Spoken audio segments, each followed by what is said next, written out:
नमस्कार, मी दिनेश महादेव भोगले अंतरंग महाराष्ट्राचा या यूट्यूब चॅनलवरती आपलं हार्दिक स्वागत करतो। आपण जो मागे विषय काढलेला की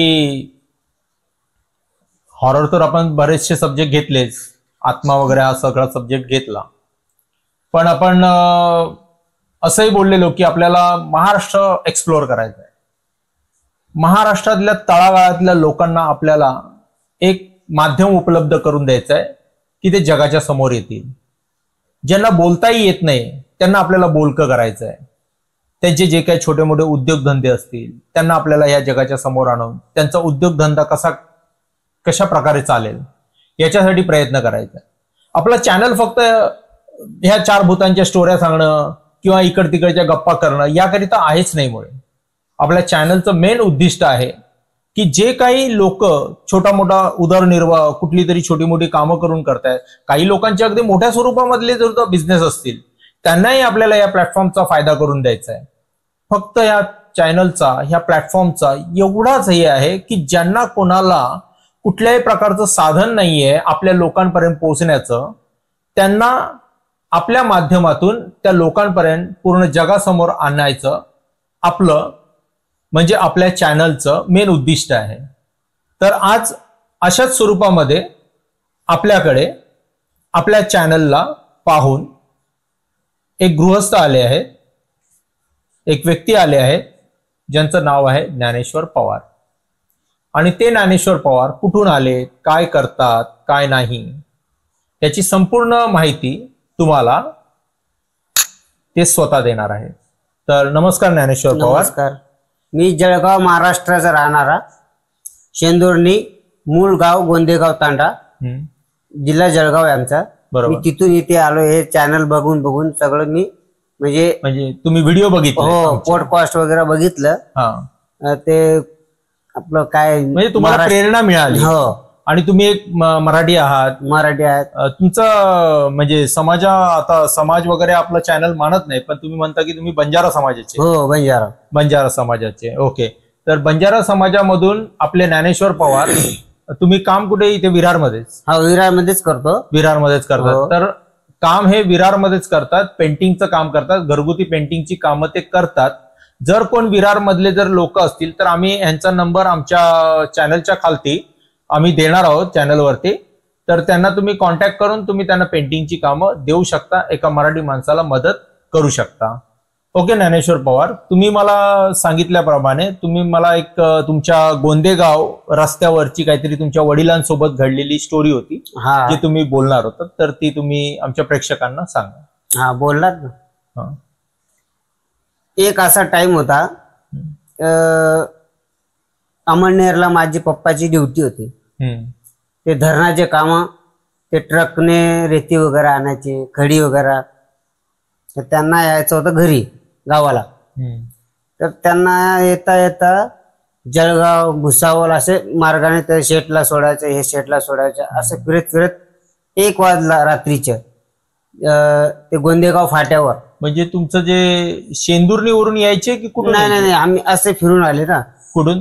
पहिले गेले जळगाव, बोदवड, मग नंतर भुसावळला, म्हणजे 4-5 लोक, ते सेट लोक होते ना। काय काम करायचे तुमचे वडील? ते ड्रायव्हर होते। अच्छा, ट्रक ड्रायव्हर। हा, ओके। तर सेट लोकांची जीप पण चालवायची। तरी कुठल्या काळातली गोष्ट असेल ही? तरी सुद्धा मी 10 ते 12 वर्षाचा असेल।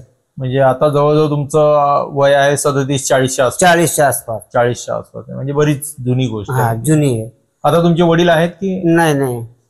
हो, सॉरी। हे आम्हाला हे चॅनल वरती म्हटलं काहीतरी बघूया, आपला पण नाव होईल थोडाफार।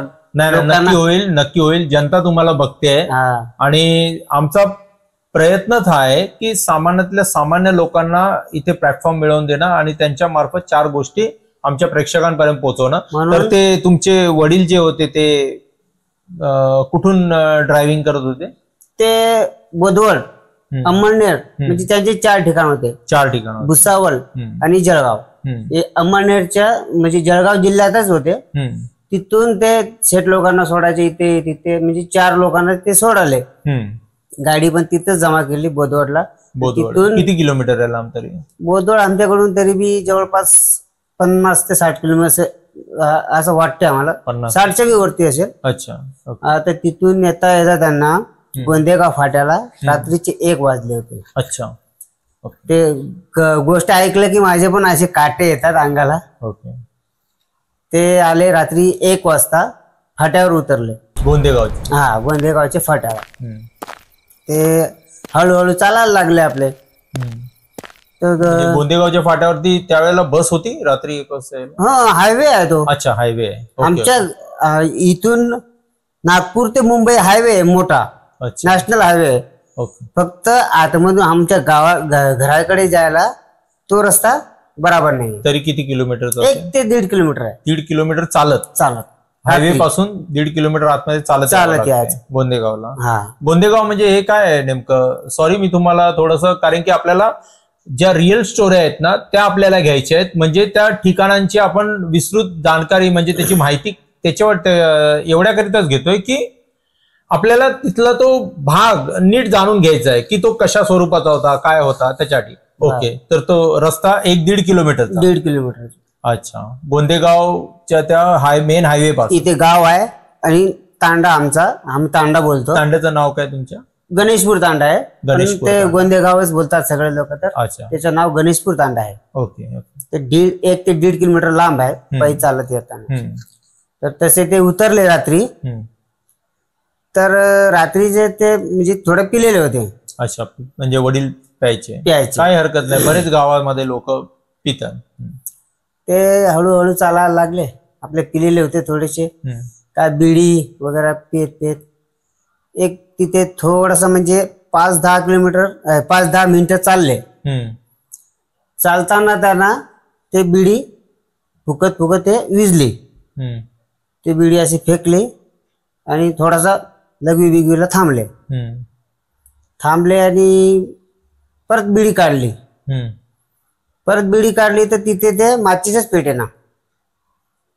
तिथे ते माचीस पेटी अख्खी जळाली, म्हणजे हे करून टाकली त्यांनी. म्हणजे कांड्या संपले, पण ते बिडी काय बिडी भेटली नाही, काहीच नाही.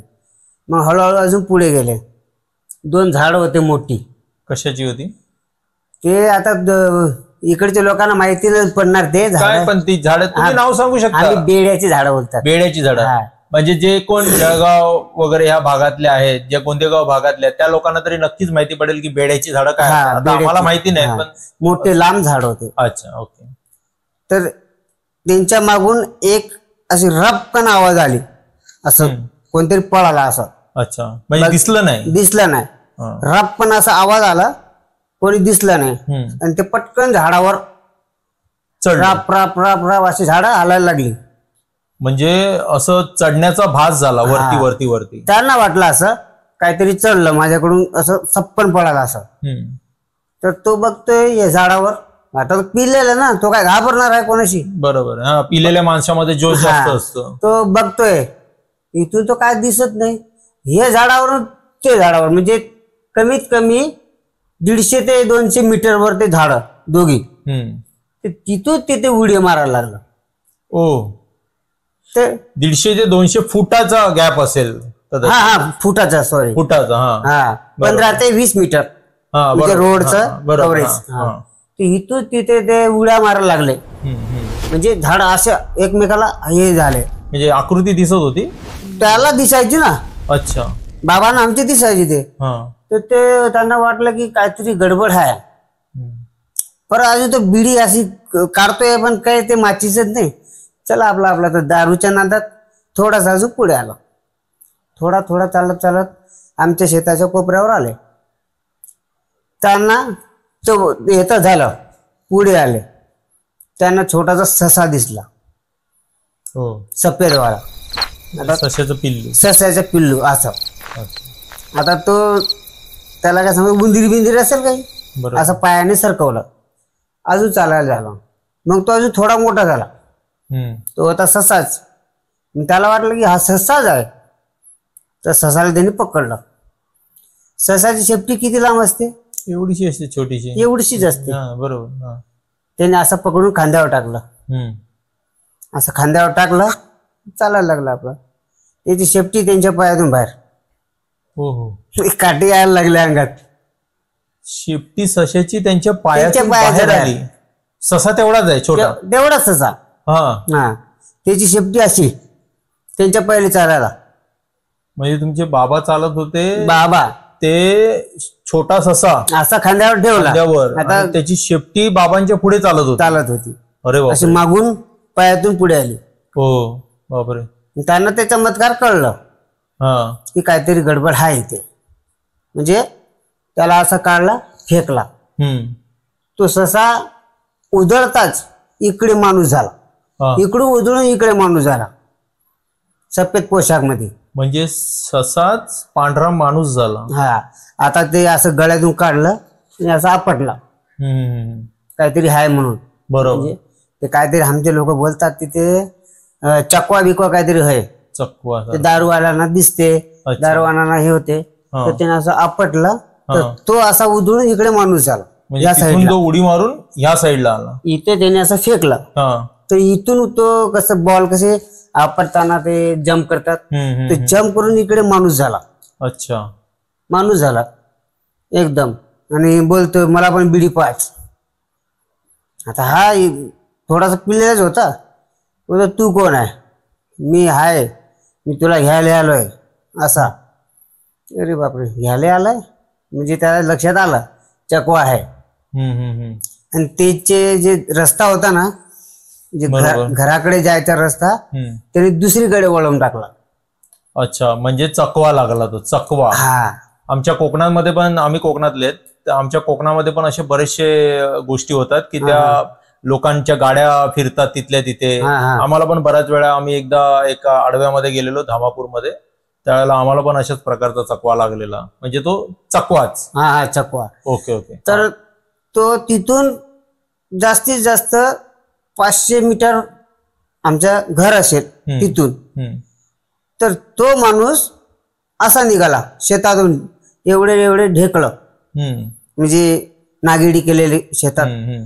तिथून तो चालायला गेला, रोड सोडली, त्याच्या मागे मागे. त्याने काय दाखवला काय नाही, चल तुला बिडी पाचतो असं हे ते, त्याच्या मागे जातोय. आणि तो चकवा त्याला असा उपटी मारतो इकडे डिकाळू मध्ये. एवढे डिकाळ, इकडे घसड तिकडे घसड. तो झाला बेशुद्ध तिकडे. कोण? बाबा. हा. अच्छा. आता आम्हाला पण माहित नाही, आम्ही छोटे छोटे ना.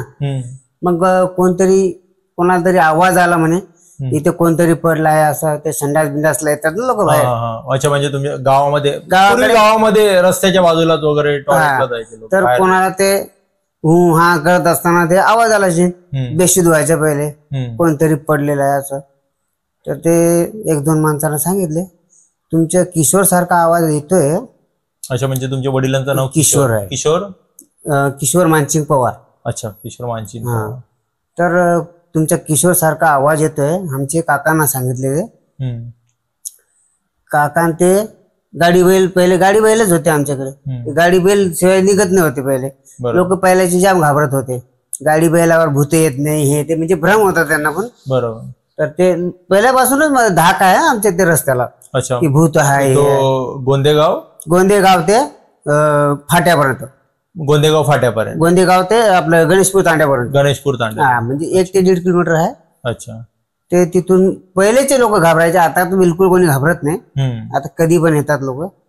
पण पायी चालताना आम्ही पण आता जातो तर आम्ही बघतो बरोबर कुठे काय आवाज आहे काय, नाही तर पळत सुटतो डायरेक्ट. बरोबर. असं पण आहे. मग तो आवाज देत होता घरी. तुमचे कोणतरी हाय किशोर बोलतायत. तर आमचे काका होते 3. सगळ्यात मोठा माझा बाप. त्याला घ्यायला गेले. मग आवाज ऐकून त्याला बघितले, घरी आणले. पहिले लाईट पण नव्हती आमच्याकडे. दिव्यानं बघितलं, सगळे माती तोंडात, सगळे कपडे पण सगळे माती. पण त्याच्याकडून एक बी वस्तू अशी गायब नाही झालेली. ओके. आणि तुमचे शेंदूरनी ते गोंदेगाव आणि ते धरण मध्ये तुमच्याकडे तर ती गोष्ट जाम मोठी आहे. प्रेक्षकांना अशा गोष्टी मोठी म्हणजे कशी, ते आम्ही मटण खायला गेलतो. बोकडा कापला होता. बोकडा म्हणजे मालखेडा तांडा. आमची बहीण दिलेली आहे. अच्छा. ते मालखेडा तांडाला दिली आहे. मालखेडा तांडा तांडा हा किती लांब आहे तरी? आमच्याकडून ते 10 किलोमीटर आहे. 10 किलोमीटर. 10 किलोमीटर. 10 किलोमीटर. हा 10 किलोमीटर येशी का की 3 किलोमीटर शेंदुर्णी आणि 5-6 किलोमीटर मालखेडा तिथून. तर तिथून रात्रीचे म्हणजे आम्ही इकडून तर चाललं गेलो सगळे, पुरा परिवार गेलते. आता माझी आई तर नाही आली, बाकीचे आमचे जे आजूबाजूचे काका बिका सगळे आलेले, ते लोक पटापट खाऊन निघून गेले. आता आम्ही थांबलेले, मी आणि माझे. म्हणजे बोकडा खायला गेलेले. हा ओके. आम्ही थांबलेलो. तर आम्हाला रात्रीची तिकडून रिक्षा नाही भेटली. 10 वाजले होते तांड्यातच मालखेड्यात. तिथे बोकडा बिकडा खाऊन तर झाला, निघूया म्हटलं. आता इथपर्यंत आलो रामदेव बाबा मंदिरापर्यंत. तिथून एक पण रिक्षा अशी होती नाही आम्हाला यायला की काय. मग एक रिक्षावाला आला, शेंदुर्णी जातोय म्हणे, मी तुम्हाला तिथपर्यंत सोडतो. तिथून आमचं गाव आहे 3 किलोमीटर लांब अजून पुढे. म्हटलं आपण इथपर्यंत तर येऊ. मी पण छोटाच ना तेव्हा, तेच म्हणजे जास्त वय नाही, 12-13 वर्षाचं समजत होतं. हा म्हणजे माझे डोक्यावर मला घेऊन जायचे आमचे वडील. एवढा म्हणजे जास्त बी हे नाही होता, त्याच्यापेक्षा लहान असाल. हा म्हणजे डोक्यावर उचलायचे म्हणजे छोटाच असेल ना, 5-6 वर्षाचा. 7 वर्ष 7 वर्ष असं काहीतरी असेल. तर शेंदुर्णीपर्यंत त्यांनी आम्हाला सोडलं रिक्षावाल्याने. मग आमचे वडील बोलतात आता रिक्षा तर इकडे नाही आहे, आपलं आपण धरणावरून जाऊया. ते गोष्ट तर सगळ्या लोकांनाच माहितीये. मी पण एकदम दुखदुखीत झालो ना, धरणावरून पायी जायचं बोलल्यावर. मी तर रडायला लागलो. का धरणामध्ये असं काय? धरणामध्ये आमचे जाम भूत आहेत. अच्छा. भूत म्हणजे आगीचे गोळे येतात, कोणी दगड फेकतात, असे धरण आहे. मोठं धरण आहे. म्हणजे तिथल्या गावातल्या सगळ्या लोकांना त्याची जाणीव आहे. हो. अच्छा. म्हणजे की तिथे 6 वाजल्याच्या नंतर तिथे कोणी जातच नाही. कुठलं धरण बोलला तुम्ही? गोंदेगाव शेंदुर्णी. अच्छा. म्हणजे त्या गावामध्ये धरण आहे? आमच्या तांड्यातच धरण आहे. म्हणजे मोठं धरण? मोठं धरण. अच्छा. ओके. म्हणजे त्याचं पाणी आम्ही अख्ख्या शेंदुर्णीला देतो. अच्छा. लिहे तांड्याला देतो, मालखेडा आपलं गोंदेगाव तांड्याला देतो, गावातला पण देतो. अच्छा. म्हणजे 5-6 गावांना तो पाणी पुरतो, एवढं मोठं धरण आहे. म्हणजे शेतीला वगैरे तेच पाणी? सगळं. हा सगळं शेतीला प्यायला सगळं. अच्छा. ओके. हा. मग ते धरणाचं नावच ऐकून मी घाबरत होता एकदम. नाही बाबा मी इकडून जाणार नाही म्हटलं. तू कशाला टेन्शन घेतो? माझ्या बाबांनी इथे मला खांद्यावर बसवलं. खांद्यावर तर बसवलं, ठीक आहे. आता काय मला घाबरायची गोष्ट नाही, पण ते भीतीच. त्याला वरून तर कोणी घेऊन नाही जाणार असं. म्हणजे धरणावरून जाताना बरोबर आम्ही ते शेंदुर्णीतून निघत होतो, तोपर्यंत ठीक होता. आलो तरी 1/2 किलोमीटर चालत आला असेल माझा पप्पा. आता थोडासा म्हणजे 5-1 मिनिटं लागेल धरणावर पोचायला, अशी दुरीवर होते. आणि त्यांना त्याच्या ह्याच्यात होतं की त्यांना भूत दिसायची. म्हणजे असं आहे की बऱ्याच जणांना ते भूत दिसतात, आम्हाला नाही दिसत ना. म्हणजे आता लोक काय बोलतात, तू तिकडे बघजो नको, तो आपल्याकडे येतोय असं. म्हणजे तसेच आमचे पप्पा पण. बरोबर. आता धरणावर चढतोच आहे, धरणावर चढतोच आहे. माझ्या पप्पाने मला खाली उतरवलं, म्हणजे त्यांना काहीतरी आठवलं की काही पण होऊ शकते. मी घाबरलो एकदम. आता खाली मी चालणार तर नाही. आता मी या साईडला होता ना, तर माझे पप्पा कसे फिरवायचे मला हाताने. तुमचे पप्पा आणि तुम्ही, बाबा आणि तुम्ही दोघेच जण येतो? दोघेच. अच्छा. आणि बाकीची तुमची ती फॅमिली? ते बाकी मुक्काम तिकडेच मुक्कामाला राहिले. काही लोक लवकर गेले. बरोबर. आम्ही दोघेच राहिलेले ना. ओके. तर धरण असं चढतोच आहे नुसता. धरणावर असं पाय ठेवला माझ्या पप्पाने, त्यांना डायरेक्ट दिसते. म्हणजे बोलतात ते त्यांच्याशी. मी असा इकडे चालत होतो ना, असा त्याने माझा हात असा पकडला आणि असा फिरवून इकडे घेतला, हव्यासारखं, हव्यामध्ये. म्हणजे त्या साईडला कोणतरी दुसरं आलेलं? हा. मी आता हा रस्ता आहे, आता मी इथे होता ना, तर मला असा पकडून इकडे गेला. म्हणजे मला काय वाटलं पण नाही की पटकन असं मी. बरोबर. पटकन गोल फिरवला. हा. पटकन गोल. ते माझ्या जागेवर ते आले ना. हा. बरोबर. कोणते? जे त्यांना दिसत होतं ते आले, म्हणून तुम्हाला त्या साईडने घेतलं. हा. आणि अजून माझे पप्पा चालतोय धरणाचं रोड किती मोठा असते, गाडीचा पण नसते बरोबर. एवढा, म्हणजे 4-5 लोक चालायला पाहिजे एवढा. 4-5 फुटाचा. हा 4-5 फुटाचा बस. ते 3-4 असेल. ते माझे पप्पा सरकत मला कोपऱ्यावर आणले डायरेक्ट. बाबरो पप्पा मी धरणार जाईल म्हटलं खाली. नाही बोलते जाणार नाही, थोडा टेन्शन आहे म्हणे असं. म्हणजे तो पण घाबरला. बरोबर. बाबा घाबरला. मी होता ना त्यांच्यासोबत. आता ते पिलेल्यावर ते घाबरत बिबरत नाही काय, पण मी होतो सोबत. मी एकुलता एक मुलगा त्यांच्यात, मला सोडून नाही जाऊ शकत ना. बरोबर. तर ते जोट मला खाली असे म्हणजे धरणात पाय जाईन असं, म्हणजे असे दगड लावलेले आमचे, मोठे मोठे दगड आहे तिथे. म्हटलं दगड लागेल मला इकडे. ते आमची भाषा सांगायची, मी एवढी मराठी फास्ट नाही. चालेल, तुमच्या भाषेत बोला. आपल्याकडे इतके प्रेक्षक आहेत की ते आपल्या तुमच्या बंजारा समाजाचे पण आहेत. तुम्ही त्या बंजारा समाजाच्या भाषेमध्ये जरी, तुमच्या भाषेमध्ये जरी बोललात ना मध्ये मध्ये, जे तुमचे बाबा बोलले ते चालेल. नाही आता मी मराठीतच बोलतो. मला चालेल. तर ते दगडाच्या कानावर गेलो मी, म्हणजे दगडावर पडणार होतो, पण मी पडलो नाही. अच्छा. कारण ते असं क्रॉस झालंय. कोण? माझे पप्पा. ते त्याच्या अंगावर यायला पाहिजे. कोण? ते लोक जे त्यांना दिसतात ते. मला तर काय दिसत नाही, पण मी घाबरतो इकडे. मला दगड लागेल, मला हे लागेल, मला ते लागेल. माझे पप्पाने मला अजून उचलला, खांद्यावर ठेवलं. थोडस म्हणजे असं हे आहे, म्हसोबाचं मंदिर आहे तिकडे ठेवलेलं आहे मानलेला, तिथं बसायला लावला मला. इथे बस बोलतो मी. एकदम म्हसोबाचं मंदिर म्हणजे असं नाही मंदिर नाही, असं एक दगड ठेवलेला आहे. म्हसोबा. हा, त्यांना वाटतं की देव आहे असं असेल, शक्ती असते. हा, तर तुम्ही इथे बस बोलतो. मी बिडी पितो. ते असं थरथर हात करत त्याची. आणि जसा तो बिडी काढला तर धरणातून आग पळते त्याच्यासोबत.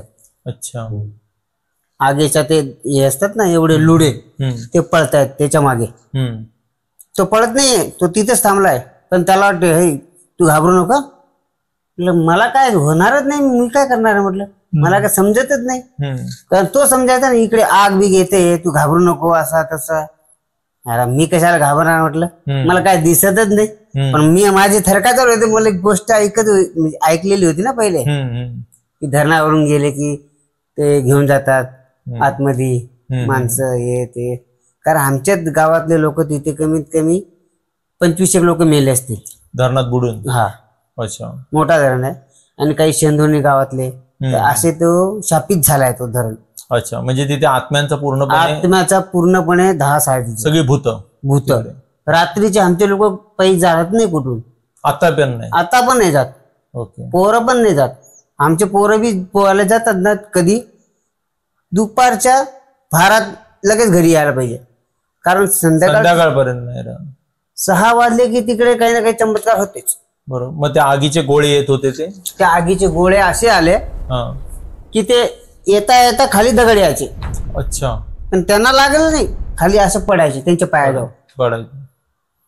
ते बोलतात आग तर येते माझ्याकडे, आता करणार काय, देव आहे सोबत. पण काय नाही, बिडी काढलेली अशी करतोय, पेटवली नाही.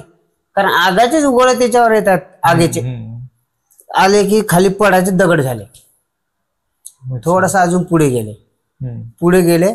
एक पळसाचा झाड होता.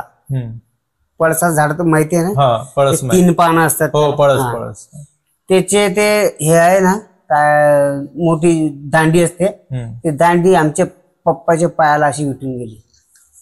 पळसाच्या झाडाची ती पारंबी सारखं, म्हणजे वडाच्या पारंब्या जशा असतात तशा प्रकारे. नाही. अच्छा. पळसाच्या झाडाची फांदीच म्हणजे ते अशी दोरी सारखी विटून गेली. दोरीसारखी.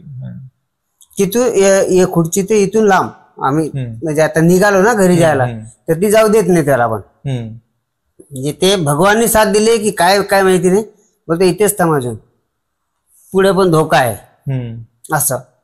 पण ते सोडतोय पप्पा, ते सुटत नाही त्यांच्याकडून. बापरे, आता काय करायचं बोलतो. पोराला पाय दिसत नाही काय. मग तो बोलतो तू इथंच बस, मी थोडं असं तोडून ताडून येतो. म्हटलं नाही, मी पण येतो. असं दगड घेतला, कट मारला, तोडला, पटकन पडायला सुरुवात. परत तेच आगीचे गोळे त्याच्यातूनच धरणातून यायचे, तिकडे दगड व्हायचे. एवढा पळपळ पळपळ केला माझ्या पप्पाने की मी त्याच्या खांद्यावर त्या वयात पण, आणि माझे पप्पा समजा म्हातारेच ना तेव्हा, की तरी 35च्या मुळे म्हणजे 35-40 वर्षाची ना.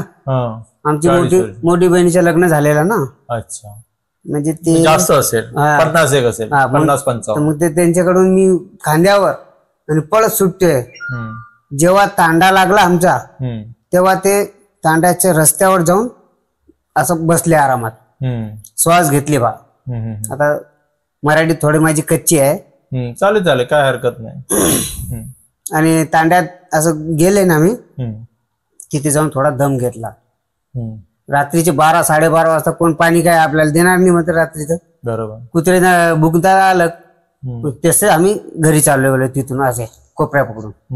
एवढे काय काय दिसले. तुम्ही एवढ्या ह्याच्यातून घरी पोहोचले म्हणजे ते तुमच्या इथल्या कुठल्या देवाचे नाही तर त्या म्हसोबाचे आभार. मला वाटतं ते देवाचेच असेल, पण हे माझी गोष्ट हे जे आहे ना, मला पप्पाने मला सांगितली नाही तेव्हा तिथे. ते घरी आलो 2-4 दिवस झाले तेव्हा ते आमच्या घराच्या सगळ्या लोकांना मांडली.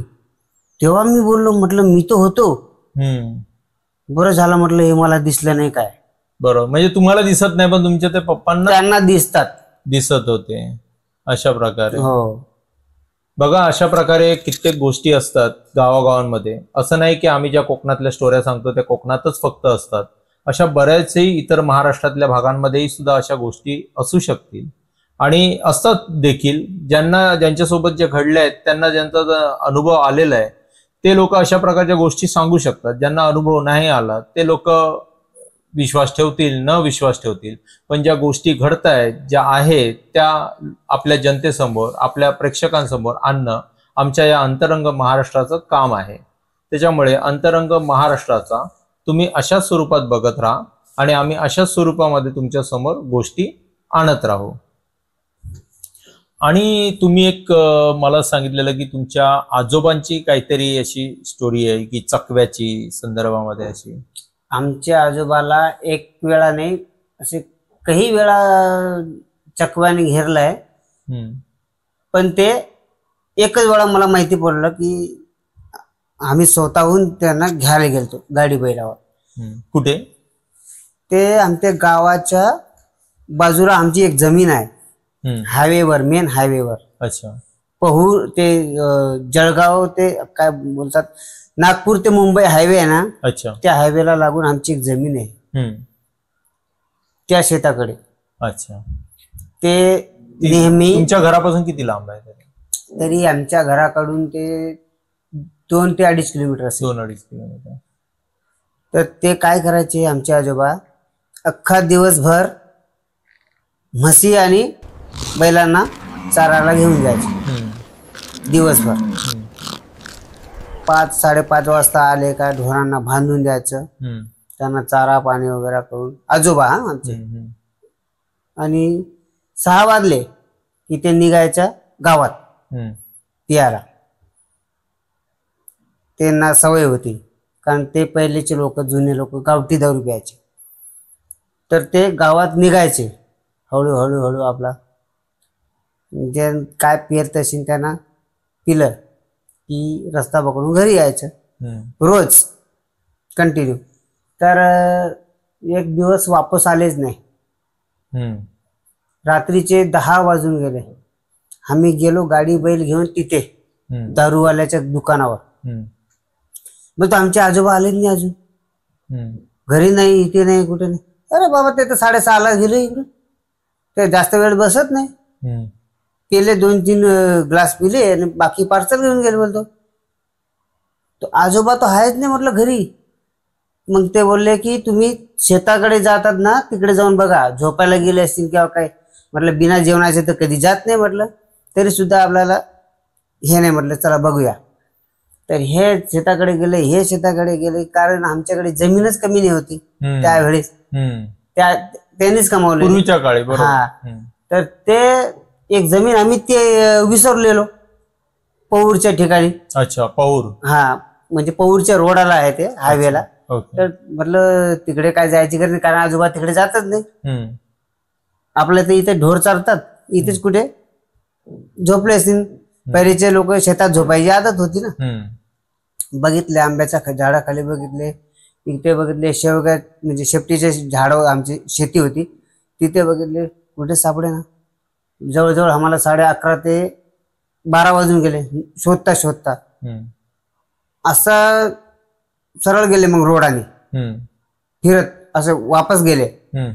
मग माझा काका आहे ना मोठा, तो बोलला की आपण पहूरच्या रस्त्याने जाऊया, काय माहिती तिकडे गेले असेल, काय पण होऊ शकते म्हटलं. बरोबर, ठीक आहे. तर आम्ही असं निघालो, शेताकडे नाही गेले ते, तिच्या आतमध्ये दुसऱ्या रस्त्याने पकडलं. ते एवढ्या रात्री ते कुठे जात नाही, कारण तो इकडे येत होता ना, त्याला तिथूनच चकवा घेरला. अच्छा. कुठून? फाट्याच्या आतमधून.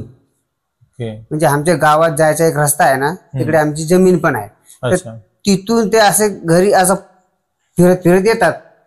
म्हणजे खांद्यावर हात ठेवले की कोणी दोस्त मित्र त्यांना काय उमजत नाही, केलेला असेल कोणी, पण त्यांना असं वाटलं की आमच्या खांद्यावर हात ठेवलेला आहे तर घरी घेऊन जातोय. बरोबर. अच्छा. तो रस्ता पकडून दुसऱ्याच रस्त्याने घेऊन गेला. तरी ते भान नाही ना पिलेले माणसं. गेले गेले गेले आणि ते एका बोरीची काठी आहे, बोरीची झाड, बोरीचं झाड, बोरीचं झाड, ते कुंडाळात त्यांनी झोपून ठेवला त्याला. ओ, ते काटेरी बोरांच्या झाडामध्ये त्याला मुंडकं त्याच्यात फसवलेलं, बोराच्या झाडाच्या मध्ये खाली. अच्छा, खाली खाली म्हणजे कोणाला सापडायला नाही पाहिजे. नाही, अर्धा एक तास जर कोणी नाही आले तर याचा जीव घेईल मी असं. ते काय जीव घेता की नाही घेता एवढा आपल्याला काय अनुभव नाही त्यांचा, पण लोक बोलतात की चौके हलून हलून मारतात. अच्छा. म्हणजे इथे घसड तिथे घसड. आता जर त्यांना या टाइमवर कोणी बघणारा नाही भेटला तर ते त्यांचा खात्मा करतात. ठीक आहे. मग आम्ही इकडून असे म्हणजे 10-12 पोरं ना, म्हणजे काकाची टोळी अलग, आमची टोळी अलग, आम्ही गाडी बैल घेऊन फिरतोय, ते असे पै फिरतायत. रात्रीची त्यांची आदत पण होती ना, पक्षी वगैरे मारायची, प्राणी वगैरे, ते ससा बिसा पहिले लोक खात होते ते. आणि असं याच्यात टाकू नका. नाही, काय हरकत नाही, पहिल्यांदा खात होते, आता कोण मारत नाही ना, त्याच्यामुळे काय हरकत नाही. तर ते असे गेले, खेकड पकडायची आदत, ते नदी नाल्यातून सगळे फिरले. आणि तो आवाज आला मग त्याचा, कान म्हणजे कांचतोय असा, म्हणजे एकदम दमला ना तो, ताकद सगळी खलास केली त्यांनी, घसडून घसडून इकडे तिकडे ते बोरीच्या याच्यात टाकली.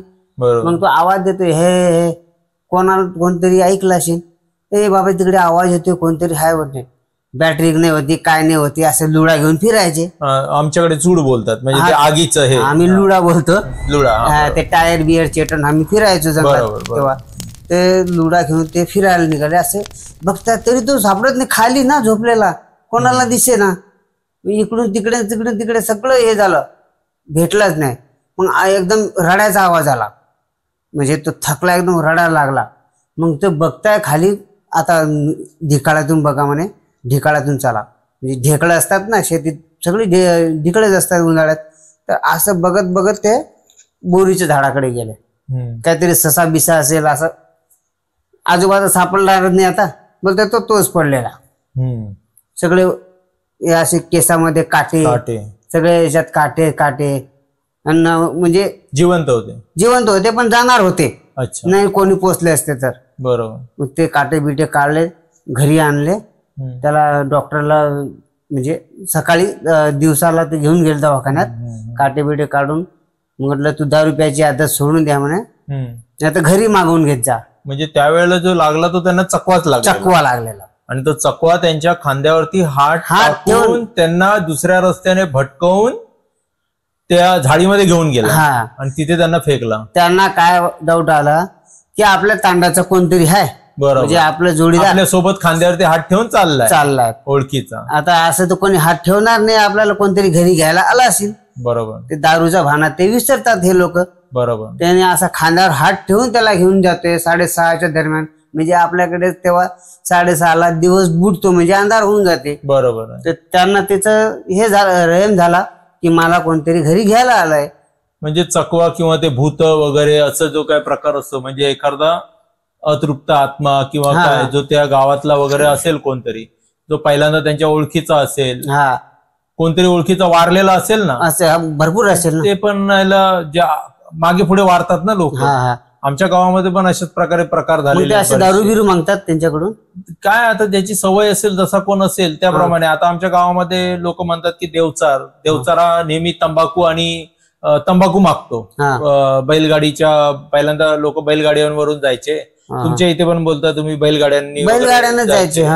आमच्या इथे पण बैलगाडीवरून वगैरे कोकणात, आम्ही कोकणातले, तर आमच्या इथे बैलगाडीवरून जायचे. तर ते बैलगाडीवरून जाणारे ज्यावेळी रात्रीला 1:30 वाजता 2 वाजता ज्या वेळेला प्रवास करून यायचे दुसऱ्या गावांमधून माल वगैरे घेऊन, बरोबर, त्यावेळेला ते देवचार म्हणून आमच्या कोकणामध्ये आहे, एक देवाचा प्रकार आहे, एक शक्ती आहे देवचार म्हणून. तर ती त्यावेळेला असं तंबाखू वगैरे त्यांच्याकडून मागायचे आणि सांगायचे. ते आमच्याकडे बैलाच्या ह्याच्यावरती जे बसतात ते सोगं बोलतात.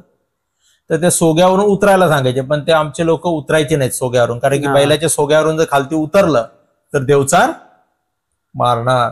म्हणजे ते तुमच्या इथे हा चकव्याचा असा प्रकार होता. प्रत्येक ठिकाणी वेगवेगळं हे असतो. आमच्या आजोबांना असे नाही, ते हप्त्यातून 4 दिवस तिकडेच पडून सापडायचे. आज इथे सापडले तर आज इकडे. म्हणजे चकवे त्यांच्या मागे लागलेलेच असतात. कारण ते रोज दारू पिणारे असतात ना, रोज म्हणजे रोज ढोरं चारणार. असं लोक म्हणतात की दारू पिणाऱ्यांपासून भूत लांब राहतात. नाही, मला पण असं हे नाही की आपल्याला भूत तर आहेच नाही, मला पण असं पण वाटते. पण हे लोक असे सापडतात का दारू मध्ये काय एवढं लांब थोडी निघून जाणार आहे. बरोबर. पण ते घरच्या त्यांना रस्ता माहिती, रोज येतात आणि हप्त्यातून 4 दिवस गायब कसं नाही होणार. काय 1 दिवस जास्त पिणार, 1 दिवस कमी नाही पिणार.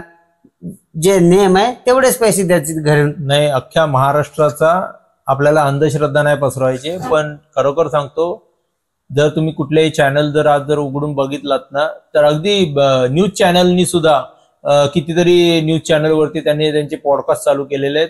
त्याच्यावरती सुद्धा आज भूत, आत्मा हे बरेचसे सब्जेक्ट किंवा गूढ शक्ती म्हणा, असे बरेचशा चॅनलवरती देवादिकांचे कुठली जुनी पुराण मंदिरं असतील, काय असतील, त्याच्यावरती हे अशा प्रकारचे भाग चालतच असतात. त्याच्यामुळे आपण असं एक दिवशी तर ते आमच्या आजोबांना असे म्हणजे असं इकडून चालतात, तिकडून त्याचे ते चालतात दुसरे. बोलतोय मला पण एक बिडी पाच. तो बोलतोय तू गाडीच्या खाली उतर. कोणाला बोलते? माझ्या आजोबाला. बैलगाडीवर. तो गाडीच, पहिले गाडीच होती ना आमच्याकडे. बैलगाडीनच जायचे ते लोक. असे इथे उते कुठे पण बाहेर गावी जायचे, शेंदुनीला काही आणायला, बाजार वगैरे, पीठ दळण करायला बैलगाडीच. तर त्यांच्याकडून ते बिडी मागायला लागला. कोण बिडी मागायला लागला? तो चकवा. म्हणतो हा बोलतो नाही, माझ्या आजोबा जात होते याच्यातून गाडीतून. तो त्याचा जो जोडीदार होता ना, तो वारलेला होता. अच्छा. तो बोलतो मानसी एक बिडी दे. तर त्याचं नाव पण घ्यायचं. ह्याने बिडी द्यायचं होतं, पण हे बिडी देताना ते काय बोलतात, गाडीच्या खाली उतरून दे बोलतो. अच्छा. गाडीच्या खाली उतर आणि मग बिडी घेईन मी. मग त्याला ते भ्रम झाला की आता इथे काहीतरी हाय, मला रोज घेऊन जातात आले इकडे तिकडे, म्हणजे कोणतरी हाय माझ्या मागे. बरोबर. तर तो गाडीच्या खाली नाही उतरत. बोलतो मी बिडी घेणे तर घे अशीच, नाही तर मी पेतो. तो बिडी पेटवली की आजूबाजूला काय दिसायचे नाही, डायरेक्ट चू. असे म्हणजे त्यांच्या सोबत ते नेहमीच घटना घडायची. 4-5 वेळेची तर मला माहिती आहे. जो बिडीचे हे आहे ना, तोपर्यंत मला माहिती आहे. बरोबर. तर अंतरंग महाराष्ट्राचा अशाच प्रमाणे आपण वेगवेगळ्या लोकांना घेऊन येत जाऊ. तुम्ही पाहत राहा. जय हिंद, जय महाराष्ट्र.